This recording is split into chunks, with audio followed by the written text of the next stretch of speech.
The following is a production of DallasCowboys.com and the Dallas Cowboys Football Club. How about them Cowboys? Yeah! Go Cowboys!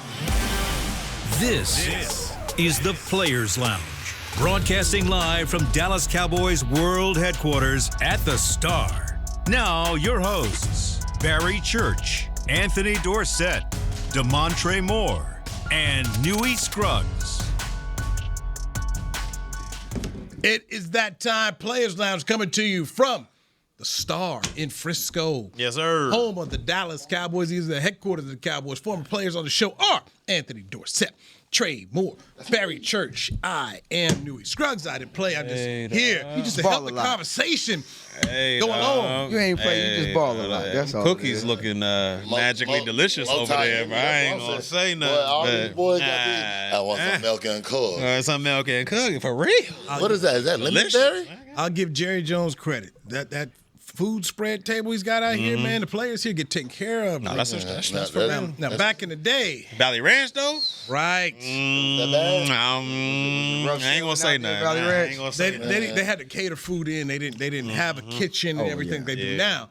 And I remember many a time in the mornings, it used to be this place called Grandy's. Oh my! Hey, Grandy's is a spot. If y'all don't know from Dallas, they still got. That's that good home cooking food. They get that Kentucky Fried Chicken over there. Oh yeah, it like that. It did not miss. Vittles. Hey, Grandy's had the best sweet tea ever, like this side of the Mississippi. Boy, but thank God these facilities have changed. Grandy's and Luby's are all man. That's the spot. So that was that. They used to have that there. It was catered right for the little racquetball courts that they had over at Valley Ranch back in the day. But there's a whole new world over here. But bottom line is, if you're a player here, they take care of you. Oh, that's 100% right. Let me tell y'all saw Valley Ranch. Yeah. I saw Forest Lane in Greenville. You know what I'm saying? No, we don't. Yeah, but I was about to say. Where that at? So that's where the Cowboy facility used to be at. Right now, it's some Section 8. There's the Williams Chicken over there. There's a few other things over there. It's then totally changed the area. But no, it didn't have no buildings. It had trailers, double wides. Yeah, I don't know about that one. Weight room outside under some of these little tents and awnings and things like that. Back in the day, yeah. Weight room outside. Yeah, and as a kid, when we used to pull up to that place, I used to be like, this can't be safe for y'all. Like, just anybody just walk up on the street, walk in the building. Oh yeah. Why not? But Lake Highlands back then was totally different than it is right now. Well, it was a different league. Yeah. You know, before big money contracts and everything that happened now to where these are enterprises, man. These are Fortune 500 companies now, man. In fact, they went to a football team, publicly traded company. So it's a whole lot difference here. It's Wednesday, so the Cowboys are getting ready to face the New York Jets, the winless 0-4 New York Jets. Young Glenn out there. You know who I saw out there when I was walking in though? Saw my boy Flus out there working with Donovan Wilson, Diggs. Yeah, Bland's over there. Yeah, Bland was out there. They're trying to get that communication right. You know, Flus is trying to get it right, man. Right there. That's what we need. We this close. What do you say? One play away? I've been told you. Help is coming. Flus gonna get it there. That's right. Cavalry. He said Flus gonna get him right. Flus gonna do everything in his power to do it. Now, if you listening, that's a whole nother story. That's true. But as far as being detail oriented and the guy that's coming in there high energy, like you would think that he's still like a player or something like that.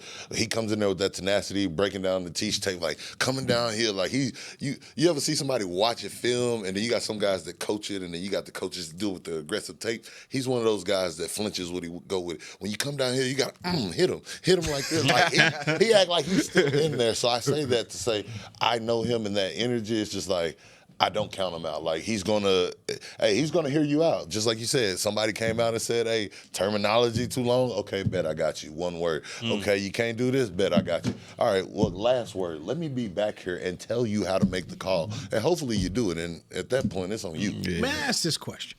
What's smacking? Because you brought up energy. Does that matter?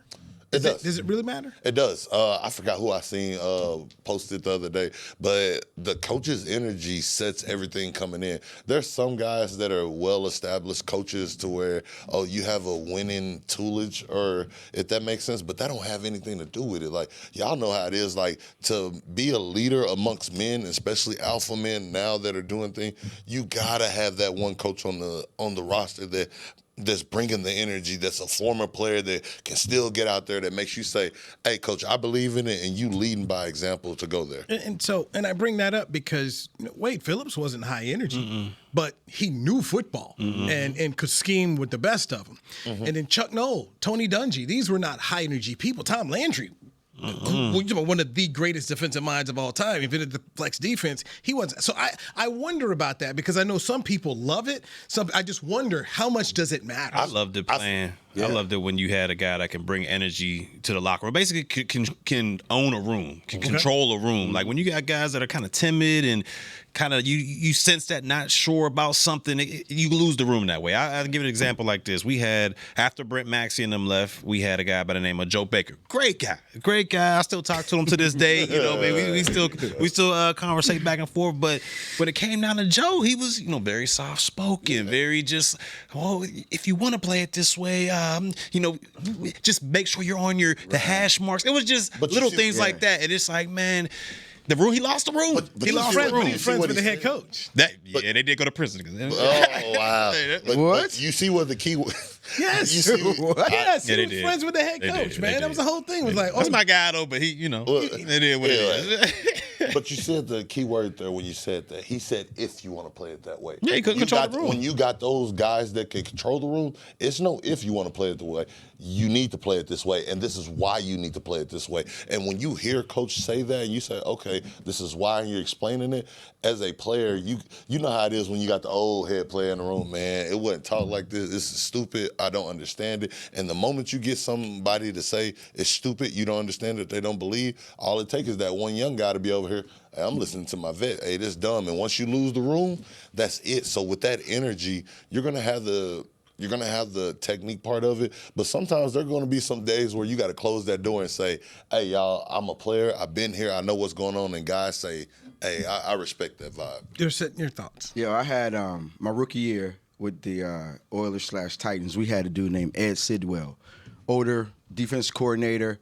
Like I said, we ran the 46, but Ed was just going to sit in his chair, chew his dip, and spit it out. Shortly after that, we got Greg Williams. Ooh. Hey. Yo, I would love to. And Greg was that dude that was in the room amongst a bunch of alpha men who knew he had to get the room. So that being said, yeah, it was energy in that room. It was just his delivery all the time was like in a way that like it was an aggressive delivery because we wanted to have an aggressive style of defense. So that being said, yeah, you definitely got two different types of energy, two different types of vibes. Well, it's probably more than two, but it's all about the vibe. And to have a defense coordinator that comes with that energy, it like exudes onto the guys in the room too as well. Like we feel that energy and we want to be like that. Okay, so all three of you say you want the energy.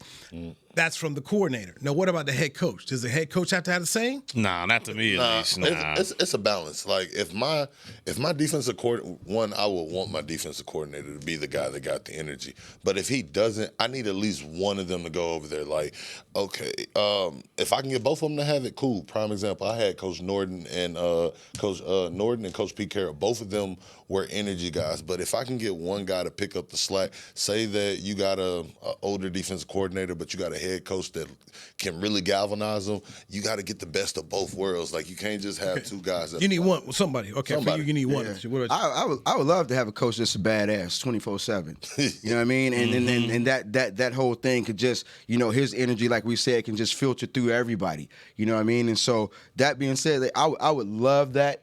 And like I had John Gruden. Gru was that. Everybody know Gru is an energy dude, but at the same time, Gru was over there, looking like Chucky and everything else like that. But that came with him, and that came through all of us too as well. So I want See, I want those alpha males around. I want them leaders. Like the head coach. I never had a head coach that was like. I mean, my whole time I never got to experience one because I had Wade, had JG, and then I had Doug Marrone down in Jacksonville, and they was all kind of chill cats. Now I had the coordinators that'll get after you. Rob Ryan. I had them cats that'll get after you. It balanced out. It did balance it out. But what I will say is, coaches, it's a fine line. Because you can't coach everybody the same. When you talk about players, like some cats respond well to, hey, I'm a dog because you ain't nothing. Like getting on their case time in and time out. Some respond well, like, okay, I'm gonna show you what it is. But then there's others, if you do that same approach, player wise, will cave in. We'll be like, oh, they don't. Oh man, they'll shut down on you. Or they gonna attack you. Or they gonna be like, who you talking? Yeah, or that case, we like, man, what you think this is? Like, I'm a grown man. Like I've seen it all over the place. So yeah, it's definitely a fine balance.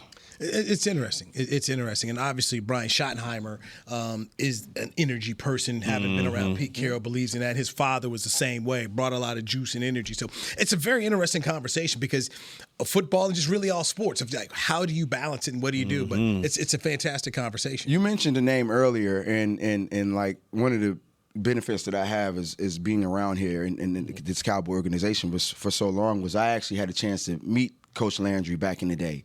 And just like you said, he was a quiet man, but it was something about him, even as a kid, like that strength, you could feel it. It was demeanor, it was an aura about him, dude. And when he would come in the room and like it would just be something like you wouldn't even be looking that way, but you could feel like, oh, he here. You know what I mean? And so that was just one of those things about him that I never forgot about him, even as a kid, that I recognized. But that goes to a demeanor because when you talk about him, I think about Tom Coughlin. Like Coughlin wasn't a big rah guy, but when I tell you Coughlin time had you nervous, or like you said, when you covered there, people had that mechanism going in their head, like, hey, be in your meeting, be in your chair 14 minutes early, or like whenever the loudest thing in the room is for everybody to be quiet. And you hear that pen go to paper. Whenever you hear that, it's... But that's those two things. Respect. Yeah, that's respect. That's what that is. It's a man. Now, when I went up to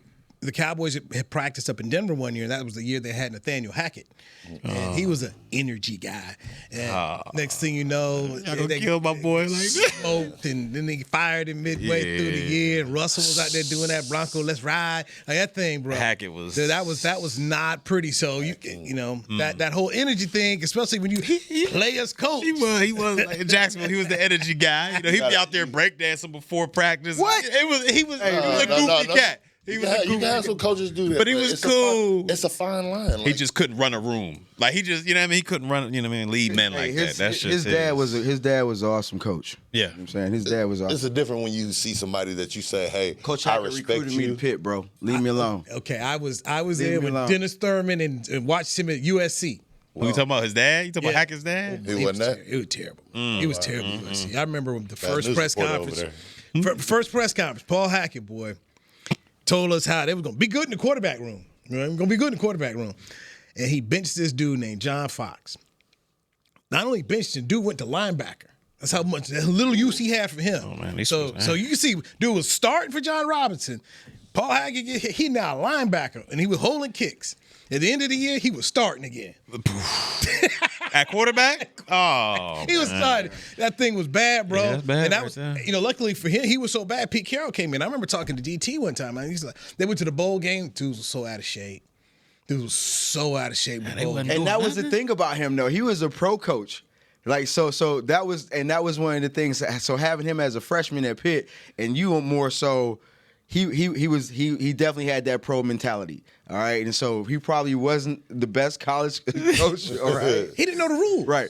But, hey, come to scheming and putting things together. I get you right. Boy, I had the Hawk package and all kind of other stuff coming on. Now, clearly, you talked about the great coaches that you had of them. It's great. He hired some great assistants, but this dude didn't know the rules. He was out here calling timeouts after, and it's in the fourth quarter. They go get a first down. He called timeout. Bro, the clock gonna stop because they're gonna put a change. He didn't know the rules. Chains, man. He didn't know the rules, man. Get your bands right. And then he almost lost Carson Palmer. Hugh Jackson was the assistant. Of course, he was offensive coach. Hugh had to go save the class, man. Them dudes were trying to check out on him, man. And Carson was actually going to go pro, but when Pete came in, he had Norm Chow like, nah, man, just wait. One more year. Give us one more year, and then Carson ended up winning the Heisman Trophy. But not bad play, man. Hey, Carson then got ran out of a few places by people. Like, was Cincinnati, what's his name, man, retired? My bad. They did him dirty in Cincy. I mean, look, and your boys ran him out. He retired, but T.O. and Ocho. Man, they did out of Cincinnati. What do you say? I'm out of here. I was there for the first. It was the Hall of Fame game. Emmett went in. Emmett near cursed me out because he had a party, the Hall of Fame party, and it was like 4 people from my station who was there. I snuck in Matt Berry at ESPN. Newy, I said 2 people. Oh man, he found you on that night. He finds you. That's you go party. You supposed to be lit by that time. Like, They had drinks and stuff. Oh, man. He found you though. He's like, I told you. He knew they was with me, man. He worried about the wrong thing, man. Who'd you come with? Why you Let me all that check your credentials. Hey, man, I'm glad you here. Hey, my boy Newy brought me. That's what they said. Hey, Newy, I owe you for this one. Emmett Smith will never be broke because my man was taking rolls. He partied tonight.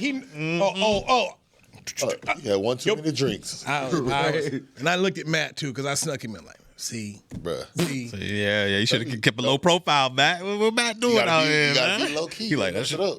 Matt was They said next time you see Emmett, you need to go get Emmett some drinks, man. He's drinking all up in this. Matt over there. Yeah, give me another one, Matt. And I'm good because I don't drink. Yeah. I don't mind you. But them Hall of Fame parties done changed over the past few years. They didn't morphed into something totally different. Boy. So they nice. Yeah. I went to, who was that? He had Justin Timberlake performing. Was that Jerry's? Jerry. That was Jerry's. I was on the team that year. Oh man, I couldn't wait because I went the year that we didn't get to go to the party my rookie year. Michael Strahan was going in. So now that I'm a vet, Jerry wanted everybody to come. He said, hey, we gonna cancel everything early. So we go in there, all of a sudden you see JT come on stage. It was like, oh snap, this is it. I ain't never seen him perform live. And when I tell you, and he was so close. He was so right there. Right there. Yeah. I got video of everything. I recorded. It was we got them ducats. Heck of a show. So, all right, let's get our first break in. We got Barry, we got Trey, we got Dorsett. I'm Newy. This is a Players Lounge brought to you by Aristocrat Gaming on DallasCowboys.com. Hey there, Cowboys Nation. Kyle Yeomans here, sharing that same team that brought you Buffalo, bringing NFL casino games that show America's team on and off the reels. Aristocrat is changing the game with a new experience. Football fans, this means you can pick your team and play your team. Check out the Cowboys-themed casino games developed by Aristocrat, a proud sponsor of the Dallas Cowboys. Gambling problem? Please contact the U.S. National Problem Gambling Helpline at 1-800-GAMBLER. That's 1-800-GAMBLER for 21 and over. It's the official men's skincare brand of the Dallas Cowboys, Jack Black. And right now, Cowboys fans can get 15% off their $75 order. Plus, because every deal needs a playmaker, your order will include a free 5-piece skincare set and free shipping. The Jack Black Playmaker is 4 of Jack's favorites and a full-sized intense therapy lip balm. Make a play for the Playmaker at getjackblack.com/Cowboys with the code CowboysVIP. That's getjackblack.com/Cowboys with the code CowboysVIP. Crown Royal and the Dallas Cowboys are bringing back the Royal Rig for Season 2. See it in action at AT&T Stadium on Thanksgiving Day, where the Dallas Cowboys take on the Kansas City Chiefs, and around Dallas on November 26th and November 28th. Visit crownroyal.com to see where else the Royal Rig is stopping this NFL season. That's crownroyal.com. Please drink responsibly. Returning for the 2025 NFL season, Boss reunites with the Dallas Cowboys to drop the next chapter of their iconic collaboration. The Boss Cowboys collection fuses fashion and football once again, capturing the fearless spirit of what it means to be your own boss. Just in time for kickoff, gear up in standout styles that show your team pride with a bold edge. Available now at nflshop.com/HugoBoss, HugoBoss.com, and Boss retail stores. # be your own boss. Back to the Players Lounge. Cowboys Nation, the 2025 Dallas Cowboys schedule is officially here. Limited tickets are now available. Get ready to bring the noise as you watch your Cowboys live. AT&T Stadium when they host the NFC East rivals Eagles, Giants, Commanders, plus the Chiefs, Chargers, Vikings, Cardinals. Visit DallasCowboys.com/tickets or SeatGeek.com, the official primary ticketing partner of the Dallas Cowboys. You're in the Players Lounge, brought to you by Aristocrat Gaming. Barry Church. Yes, sir. Trey Moore. Yeah. Anthony Dorsett. I'm Newy Scruggs. Jets. What is your main concern? Cowboys. Is it stopping the run, pass, the quarterback, dual quarterback? Defensively, what should Matt Eberflus be looking for this week as they try to limit Justin Fields? Explosive plays right now. Explosive plays. I don't care if they coming through the air or on the ground. You know, and one of the things like Church said as we came in here, we saw Eberflus out there working with the linebackers and some of the DBs too as well, just working on some communication things and some fit things, obviously. But it's going to be the explosive plays, and we've seen in the past where teams have not been as successful coming in here or playing against the Cowboys, and then they get up against the Cowboys and they go off. So that's going to be the big thing, man. Stopping balls going overhead, bombs over Baghdad, got to stop, and no long runs on the ground. That's what I'm thinking. For me, I would say it's the quarterback, man. At this point, the run has shown that it can be stopped. You stop Saquon and them. They got a good running back over there. But they also got some receivers. Now, it's just, have they shown flashes? Yeah, but with our DBs, we haven't stopped nobody. All the quarterbacks have come in and got their footing down. And then, let alone a mobile quarterback at that. Like, Justin Fields, honestly, I think he's better throwing it on the run versus he is sitting in the pocket. So for me, that makes me a little nervous coming into this game. So I think that's the big thing that Eberflus will have to worry about, because these boys are stopping the run on the Inter. Osa and Kenny Clark are doing their things. Yeah, for me, I'm with you, D. You gotta stop the explosives in the back end, and that's all about talking and making sure you're at the right place and everybody's playing on the same page.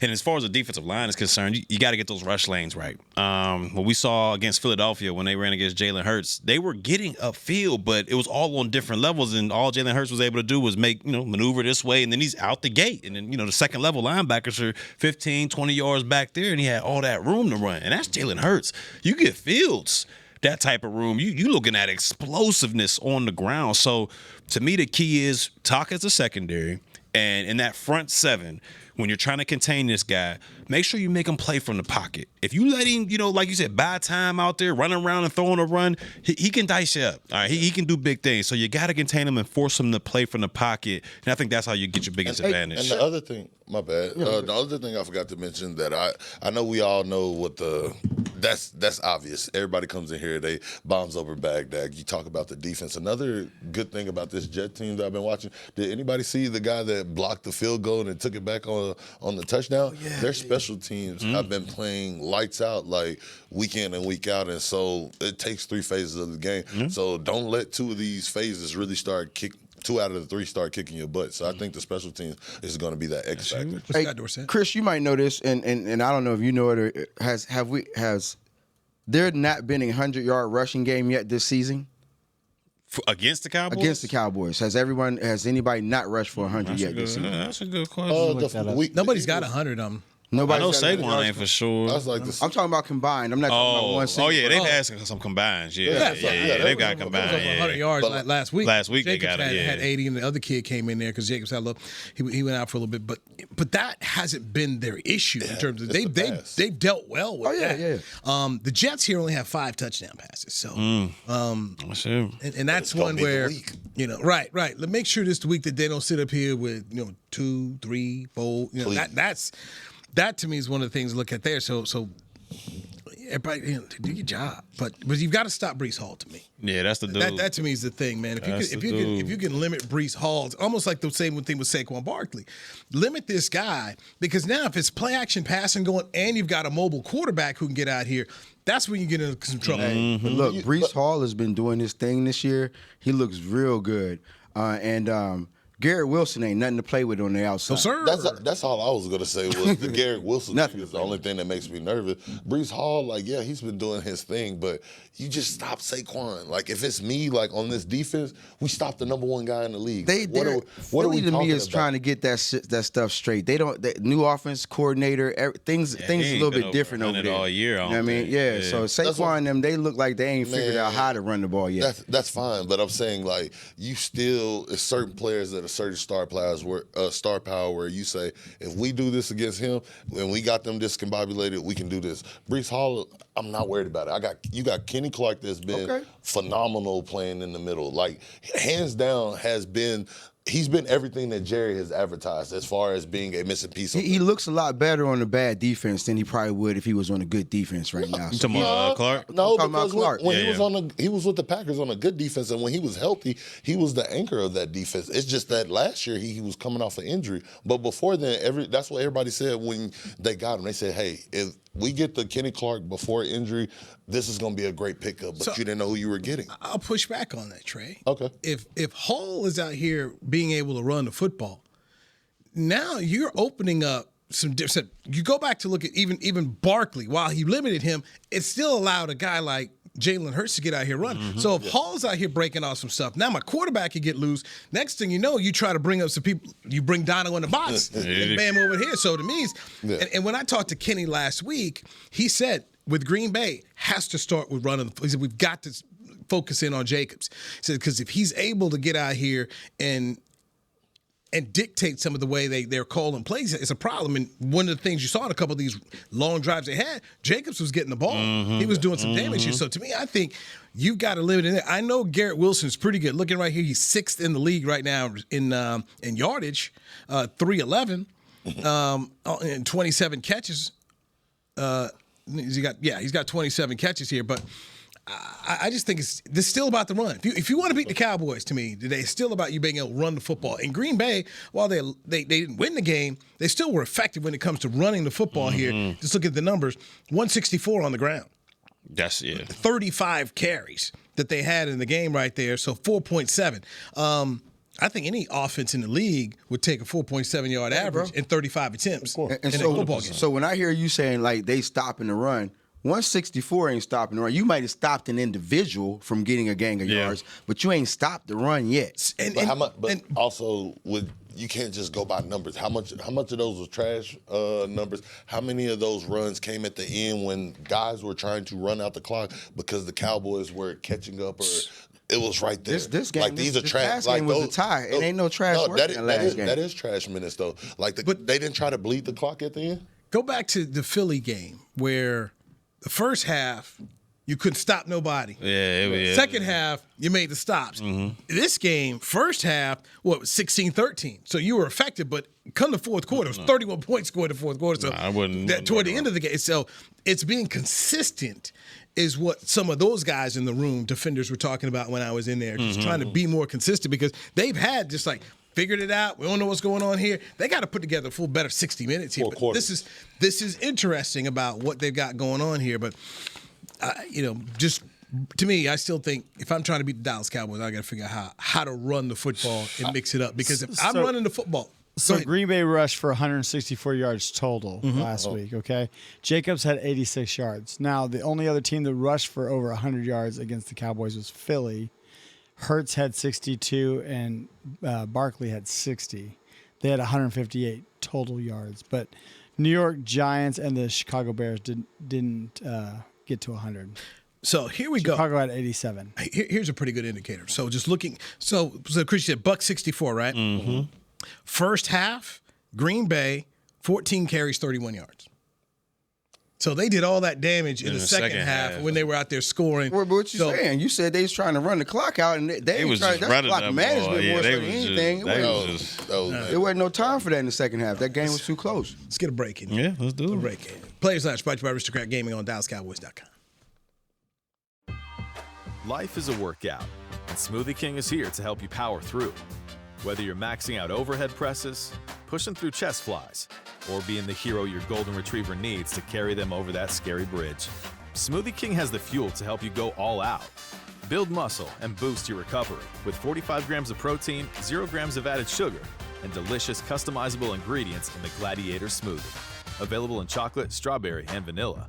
only at Smoothie King. Hey there, Cowboys Nation. Kyle Yeomans here, sharing that same team that brought you Buffalo, bringing NFL casino games that show America's team on and off the reels. Aristocrat is changing the game with a new experience. Football fans, this means you can pick your team and play your team. Check out the Cowboys-themed casino games developed by Aristocrat, a proud sponsor of the Dallas Cowboys. Gambling problem? Please contact the U.S. National Problem Gambling Helpline at 1-800-GAMBLER. That's 1-800-GAMBLER for 21 and over. It's game day at Raising Cane's. If you want to order like a champ, it's the action off the field you need to focus on. The only play you're running is chicken. So what combo are you picking? Make it a perfect season. We've got tailgates of hand-battered, cooked-to-order chicken fingers and cane sauce, and jugs of freshly made tea and lemonade. All available to order online or on our app. This season is about to be unbeatable. Raising Cane's Chicken Fingers, one love. Hey, Cowboy fans. Keith Davis here, former Cowboys safety. Keith Davis into the end zone. You know what separates champions from the rest? Making the right move at the right moment. With blockchain.com, that's never been easier. The Cowboys became America's team by striking bold when it mattered most. Now it's your turn. Invest like your icons with blockchain.com. Visit blockchain.com/Cowboys today to get started and learn more. That's blockchain.com/Cowboys.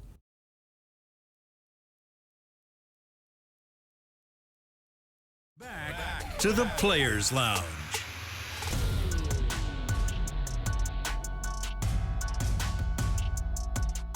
Cowboys Nation. Schedule's out. Actually, I'm going to do a different one here. That was the last one I read here. We got two different ones here. Let's go with this one.